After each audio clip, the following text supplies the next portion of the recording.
आम आदमी पार्टी भरेगी हुंकार, शाहपुर के चंबी मैदान में जनसभा को संबोधित करेंगे अरविंद केजरीवाल। आप नेताओं का दावा, ऐतिहासिक होगी रैली।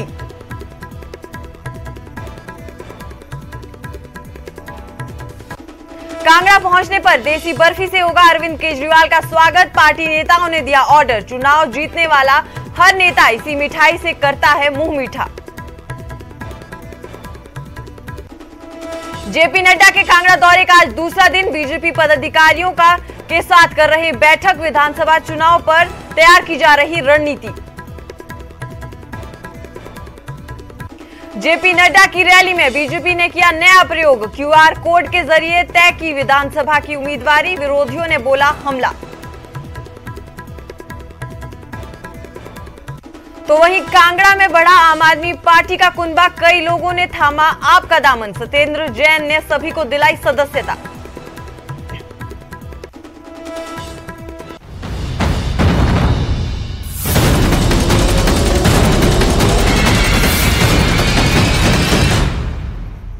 नमस्कार, न्यूज 18 पंजाब हरियाणा हिमाचल में आपका स्वागत है। मैं हूं सुजाता कंवर और बुलेटिन की शुरुआत करेंगे बड़ी खबर के साथ। आज कांगड़ा दौरे पर हैं अरविंद केजरीवाल। दिल्ली के सीएम अरविंद केजरीवाल शाहपुर के चंबी मैदान में जनसभा को संबोधित करेंगे। आपको बता दें कि दोपहर 12 बजे शुरू होगी ये जनसभा। 11:30 बजे गगल एयरपोर्ट पर पहुंचेंगे अरविंद केजरीवाल। वहां पर पार्टी के आला अधिकारी उनका स्वागत करेंगे। एयरपोर्ट से सीधे शाहपुर के चंबी के लिए वो रवाना होंगे। आम आदमी पार्टी के पदाधिकारियों का यहां दावा किया जा रहा है कि 50,000 के करीब लोग इस जनसभा में पहुंच सकते हैं। तो हिमाचल विधानसभा से जुड़ी बड़ी खबर, आपको बता दें कि 20 दिन के अंदर अंदर ये अरविंद केजरीवाल की दूसरी बड़ी रैली है हिमाचल में। इससे पहले उन्होंने मंडी में रोड शो किया था। 6 अप्रैल को मंडी में उन्होंने ये रोड शो किया था। सीएम जयराम ठाकुर के गृह जिले पहुंचे थे आम आदमी पार्टी के राष्ट्रीय संयोजक, और इस रोड शो में पंजाब के मुख्यमंत्री भगवंत मान भी पहुंचे थे। तो दोपहर 12 बजे ये जनसभा संबोधित होगी। 11:30 बजे एयरपोर्ट पर पहुंचेंगे केजरीवाल। इस खबर पर ज्यादा जानकारी देने के लिए हमारे साथ हमारे संवाददाता विचित्र शर्मा जुड़ चुके हैं। जी विचित्र, क्या अपडेट है? देखिए सुजाता, मैं सबसे पहले आपको बता दूं कि आज ये जो आम आदमी पार्टी के राष्ट्रीय संयोजक अरविंद केजरीवाल की रैली होने जा रही है, ये कांगड़ा में उनकी अपने पहली रैली है। और कांगड़ा ही नहीं, पूरे हिमाचल प्रदेश में अपने आप में ये उस तरह की पहली रैली होने वाली है। हाँ, इससे पहले मंडी में वो जरूर आए थे, लेकिन वो उनका रोड शो था। यहाँ रोड शो नहीं, एक जनसभा को, एक विशाल जनसभा को संबोधित करने वाले हैं, ऐसा दावा जो है खुद आम आदमी पार्टी के कार्यकर्ताओं की ओर से किया जा रहा है। तो ऐसे में ये कहा जा रहा है कि ये उनकी पहली रैली हिमाचल प्रदेश में होने जा रही है। दूसरा ये है कि उनका जो शेड्यूल तय हुआ है वो 11:30 बजे के करीब जो है गग्गल एयरपोर्ट पर पहुंचेंगे, जहां पर आम आदमी पार्टी के जो आला पदाधिकारी होंगे वो उनका स्वागत करेंगे। वहां से उनको लिवाकर जो है शाहपुर का जो ये चंबी ग्राउंड है वहां पर लेकर आएंगे, और 12 बजे के करीब जो है वो शाहपुर के चंबी ग्राउंड में पहुंच जाएंगे। और यहां पर जो कार्यकर्ता बुलाए गए हैं वो कांगड़ा और चंबा के बुलाए गए हैं। बहुत से वो लोग हैं जो कि अभी हाल ही में आम आदमी पार्टी के साथ जुड़े हैं, वो भी यहाँ इस रैली में जो है वो शरीक हो सकते हैं। हिमाचल प्रदेश के दूसरे इलाकों से भी जो इस संगठन के साथ जुड़ना चाहते हैं या फिर जो जुड़ रहे हैं, या फिर जो कुछ कार्यकर्ता हैं वो स्वेच्छा से जो है इस जो रैली है यहाँ पर आ सकते हैं। दावा यहाँ तक भी किया जा रहा है आम आदमी पार्टी के कार्यकर्ताओं की ओर से और पदाधिकारियों की ओर से कि 50,000 के करीब जो है वो यहाँ पर लोग जो है वो आ सकते हैं, आम आदमी पार्टी के साथ जुड़ सकते हैं और उनके जो चहेते नेता हैं अरविंद केजरीवाल उनको सुन सकते हैं। तो ये अब चूंकि वक्त ज्यादा नहीं रह गया है, महज 2-2.5 घंटे की बात है, उसके बाद जो है इस रैली स्थल पर देखा जाएगा कि कौन कितने लोग जो यहाँ पर पहुंचते हैं। लेकिन ये जो शेड्यूल तय किया गया है वो इसी का है कि 11:30 बजे के बाद जो है वो यहाँ पर आम आदमी पार्टी के जो नेता हैं वो यहाँ पर पहुंचेंगे और एक जनसभा को जो है वो संबोधित करने वाले हैं। जी सुजाता। विचित्र, जो चंबी का ये मैदान है यहाँ पर कितनी भीड़, क्योंकि ये बड़ा मैदान है, तो नई नवेली पार्टी है हिमाचल में आम आदमी पार्टी, तो भीड़ कितनी जुट सकती है यहाँ पे? क्या चुनौती रहेगी यहाँ पर लोगों को इकट्ठा करना आम आदमी पार्टी के लिए? देखिए सुजाता, एक बात समझनी होगी। हाँ, चुनौती तो खैर है ही है, क्योंकि अभी आम आदमी पार्टी का अपना खुद का संगठन नहीं है। पहले जो संगठन बना हुआ था उसकी जो कार्यकारिणी थी उसको भंग कर दिया गया है, ये उनका दावा है। आम आदमी पार्टी के जो आला नेता हैं उनका दावा है कि अब हिमाचल प्रदेश में कार्यकारिणी नहीं है, नए सिरे से कार्यकारिणी का गठन किया जा रहा है। कुछ प्रवक्ता जो हैं वो बनाए गए हैं, कुछ को जो है वो अधिकार दिए गए हैं। लेकिन देखिए, अभी ना तो हिमाचल प्रदेश में आम आदमी पार्टी का कोई अपना प्रदेश का अध्यक्ष है, और ना ही उस तरह से संगठन के सचिव हैं, और ना ही उस तरह के ब्लॉक या उपमंडल स्तर पर या मंडल स्तर पर जो है उनके कोई पदाधिकारी हैं। जो भी हैं वो नए जो लोग जुड़ रहे हैं, उनको जो जिम्मेदारी दी गई है वही लोग यहां पर जो है वो काम कर रहे हैं।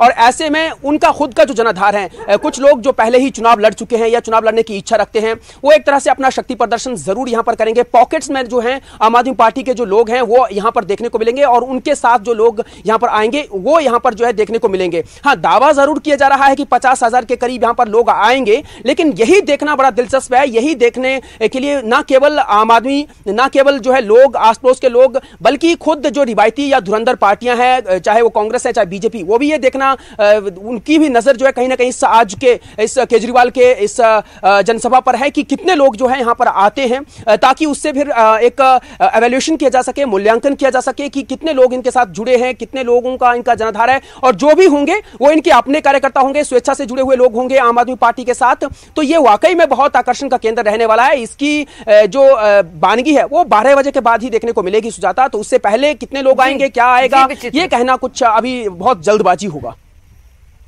जी विचित्र, इस खबर पर ज्यादा जानकारी देने के लिए आपका शुक्रिया। तो देखना होगा कि कांगड़ा के किले को भेदने में कितनी सफल रहती है आम आदमी पार्टी। जी ठीक है। अरविंद केजरीवाल का बेसब्री से इंतजार हो रहा है, तो वहीं इस रैली को सफल बनाने और अरविंद केजरीवाल के स्वागत के लिए कार्यकर्ताओं ने खास इंतजाम भी किए हैं। केजरीवाल कांगड़ा आकर विश्व प्रसिद्ध देहरा की देसी बर्फी खाएंगे।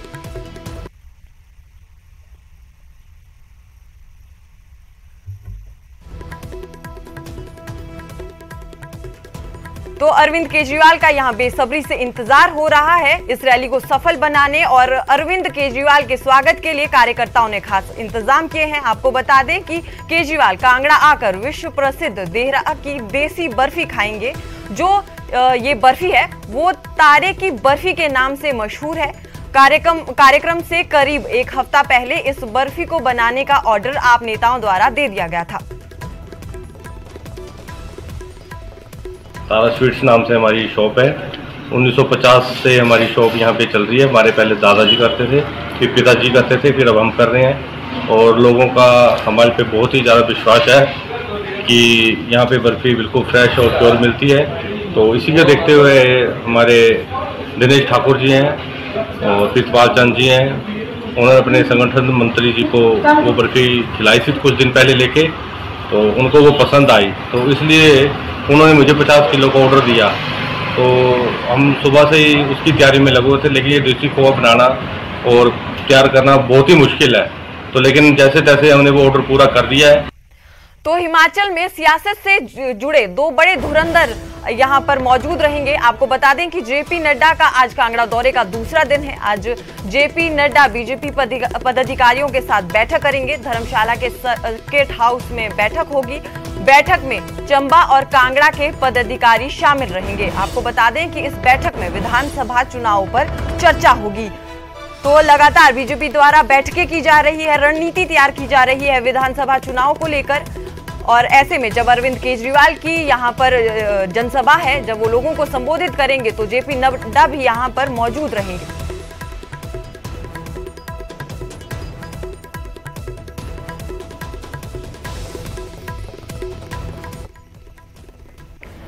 हिमाचल में इस बार साल के अंत में चुनाव होने वाले हैं। साल के अंत में होने वाले चुनाव को देखते हुए शुक्रवार को बीजेपी अध्यक्ष जेपी नड्डा 2 दिवसीय हिमाचल यात्रा पर कांगड़ा पहुंचे। पहले ही दिन की यात्रा में जेपी नड्डा ने हिमाचल के मुख्यमंत्री जयराम ठाकुर के साथ एक रोड शो में हिस्सा लिया। ये रोड शो कांगड़ा जिले के नगरोटा बगवा बाजार में तकरीबन 1 किलोमीटर तक चला।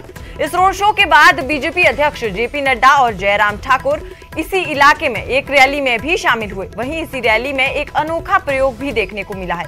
इस रैली में जो बसें पहुंची थी उन बसों के आगे एक QR कोड लगा दिया था। दरअसल इस QR कोड से ये पता लगाने की कोशिश की जा रही थी कि रैली में कौन नेता कितनी भीड़ जुटा पाया है। बताया जा रहा है कि इस QR कोड के जरिए ही कई लोगों की टिकट तक तय होने वाली है। बीजेपी आने वाले दिनों में अपनी सभी रैलियों में इन QR कोड का इस्तेमाल करने जा रही है। हो रहा है कि जितने भी लोगों को ड्यूटी दी गई थी कि कम से कम 5-5 हज़ार लोग तो वो लेकर ही आए, और ऊपर से क्या था कि उनकी बाकायदा महीन स्क्रीनिंग हो रही थी। QR कोड जो है वो बसों में लगाए गए थे, तो उसको लेकर क्या कहेंगे आप? नहीं, ठीक है। मैं तो अपने विधानसभा क्षेत्र की बात करता हूँ, बैजनाथ क्षेत्र की बात करता हूँ। आपने देखा हम बाजे गाजे के साथ आए और जितने जो हमने टारगेट दिया था, जनता यहाँ पर पहुँची है, तो सीधा संकेत है। नहीं, ये पहली बार नहीं हुआ QR कोड का। आपको किसने बोला है पहली बार हुआ? हम तो कई साल पिछले 2-3 सालों से इसको कर रहे हैं। मंडी की रैली में भी QR कोड लगाया गया था, उससे पहले शिमला रैली थी उसमें भी किया गया था। संगठन की तरफ से जो जिम्मेवारी मिलती है उस जिम्मेवारी को संगठन मॉनिटर करता है कि किसको क्या जिम्मेवारी मिली और क्या उसका रिजल्ट आया। उससे ये ना हो कि एक ही भीड़ में सबका नाम भी उसमें आ जाए। उधर बीजेपी के इस QR कोड के नए प्रयोग पर कांग्रेस और आप उन पर हमलावर है। जिला कांगड़ा के लोग अच्छे तरीके से जानते हैं और 3 बाई इलेक्शन प्रदेश के अंदर और एक पार्लियामेंट का इलेक्शन रानी प्रतिभा सिंह ने जीता है। जिला कांगड़ा के लोगों ने जो फतेहपुर के चुनाव में अपना जो है रेफरेंडम दे दिया है और आने वाले टाइम में सरकारी रैलियों से कोई फर्क नहीं पड़ने वाला। कांग्रेस पार्टी की जो है जिला कांगड़ा में पूर्ण बहुमत जो है, जिला कांगड़ा में 15 के 15 विधायक जो है वो कांग्रेस पार्टी के जीतेंगे। कुल मिलाकर ये सरकारी मशीनरी का दुरुपयोग करके आपने इस रैली का। और अब पहली बार हिमाचल प्रदेश में अरविंद केजरीवाल की रैली होने जा रही है और उसके दबाव को देखते हुए पहली बार भाजपा ने अपने हर मंडल से 5000 कार्यकर्ताओं को लाने का लक्ष्य रखा था और इस पूरी की पूरी कार्रवाई की जांच के लिए पहली बार हिंदुस्तान में QR कोड का इस्तेमाल किया गया ताकि पता लगे कि कौन मंडल से कितने कार्यकर्ता आए हैं। लेकिन उसके बावजूद भी उनकी ये रैली पूरी तरह से फ्लॉप रही है।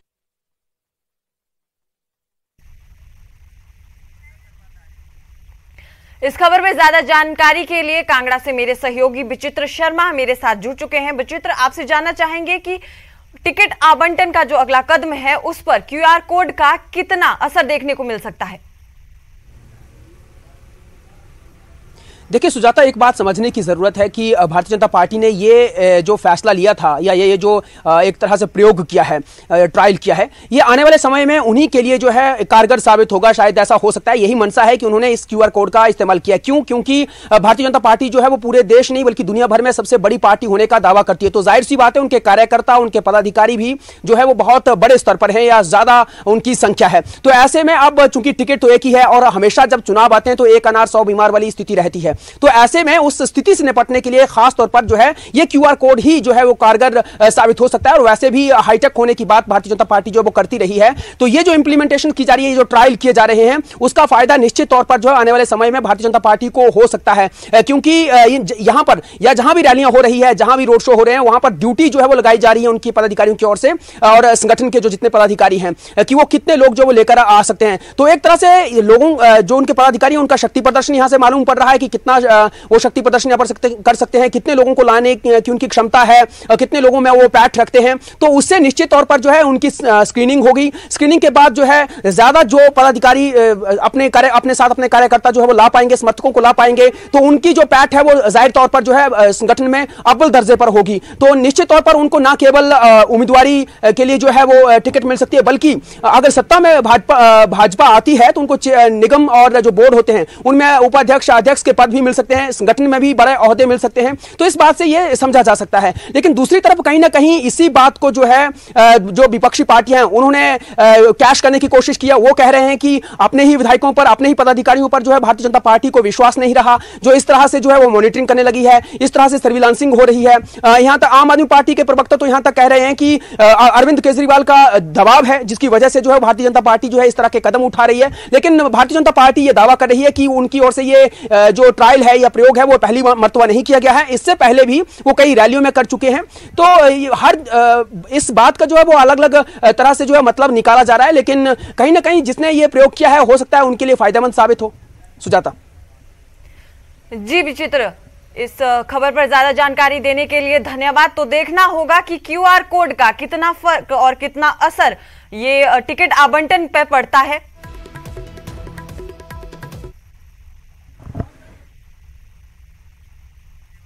हिमाचल में लगातार आम आदमी पार्टी अपना कुनबा बढ़ाती नजर आ रही है। रैली से ठीक एक दिन पहले कांगड़ा में दर्जनों लोगों ने आम आदमी पार्टी का दामन थामा।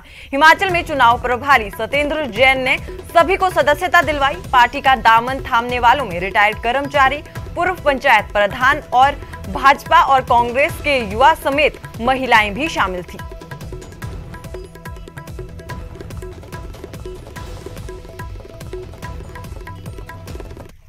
ओनली स्टेट जहाँ पर इतनी बड़ी ग्रोथ हुई है, मैं आपको बता रहा हूँ ना, हिमाचल प्रदेश की पर कैपिटा इनकम जो प्रति व्यक्ति आय है वो देश में 14वें नंबर पर आती है और दिल्ली दूसरे नंबर पर है। प्रति व्यक्ति आय जैसे जैसे बढ़ेगी तो हिमाचल के अंदर की ये 10 तो 50,000 तो जल्दी खत्म हो जाएगा। हमारा इनकम बढ़ाने का मकसद है, जैसे लोगों की इनकम बढ़ेगी 10 खत्म हो जाएगा।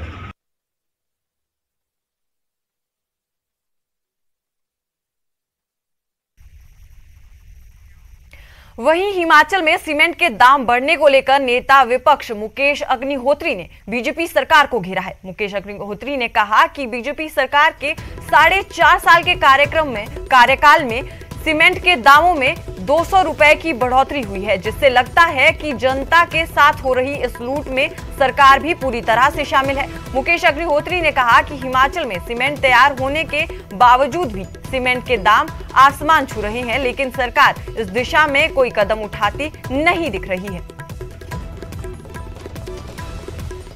सीधे सीधे ये बात कहना चाहते हैं कि सरकार शामिल है और सरकार के बिना इतनी बड़ी वन टाइम इंक्रीज हो नहीं सकती कि 2 रातों में जो है सीमेंट के दाम 30 रुपये बढ़ा दिए जाए। एक दिन 25 रुपये बढ़ाए गए, दूसरी दफ़ा 5 रुपये बढ़ाए गए।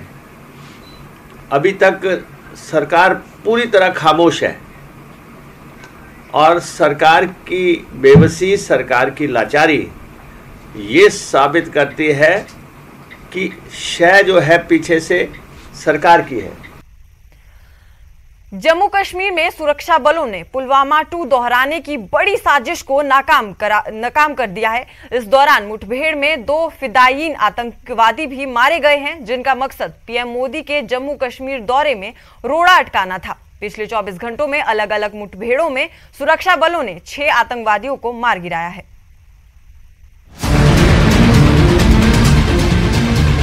फायरिंग शुरू हो गई है यहाँ पर।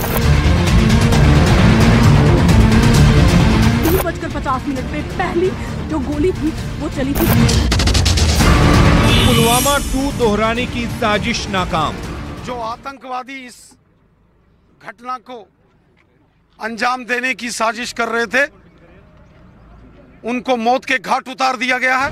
2 मुठभेड़ में मारे गए 6 आतंकवादी। ऐसे मिलिटेंट्स को मार गिराया है जो सुसाइड मिशन, फिदाइन मिशन के साथ यहाँ पर पहुंचे थे। मौजूद है मालवा खुंजर में, जहां इस एनकाउंटर में अब तक जो मिलिटेंट है वो 4 मिलिटेंट को हलाक किया गया है। पीएम के दौरे में रोड़ा डालने की कोशिश। ये एक बड़ी साजिश का हिस्सा है, जम्मू के अमन के माहौल को, पीसफुल माहौल को डिस्टर्ब करने का। आतंकियों के दिन पूरे हुए।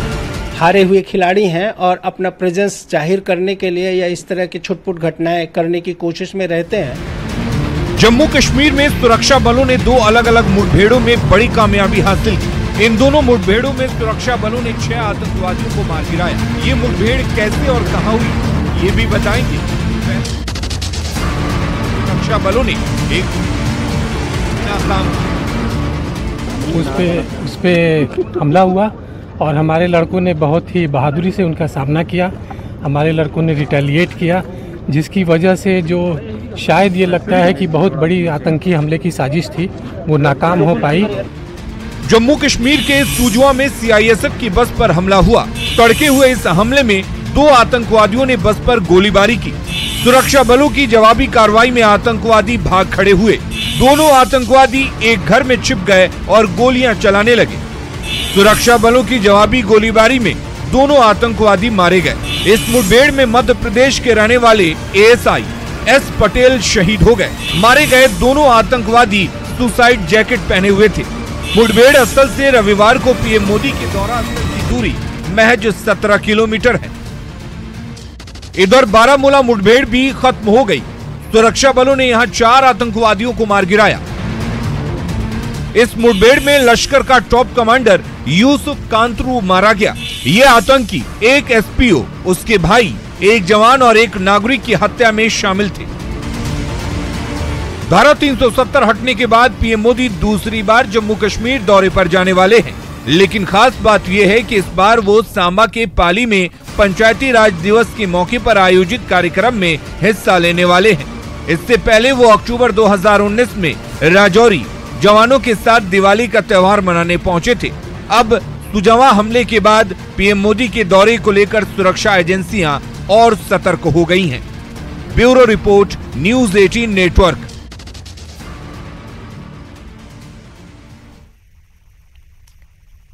और फिलहाल इस बुलेटिन में इतना ही। पंजाब न्यूज़ 18 पंजाब, हरियाणा, हिमाचल में ज्यादा खबरों के साथ बने रहिए।